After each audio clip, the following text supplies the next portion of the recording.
Hi everyone, I'm Joe Newman. This is HowEasy, and today I will show you how to convert JPEG to PDF file. So enjoy.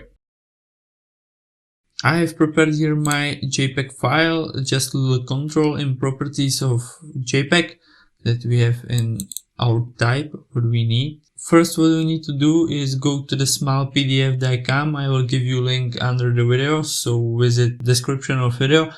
Easily by method drag and drop, we drop our image in the area. Now we have two options: convert just one JPEG or add another files, and we will have more JPEG files in one PDF document.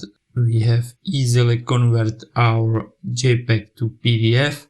Click download. This is our new document in PDF. I will just check really have PDF document, and our new file is PDF file. It was all for today. Thank you so much that you watched this video. If you like this video, give me a like or comment this video or subscribe my channel. You can also visit our website and stay tuned, because in next video I will show you more life hacks. Ciao.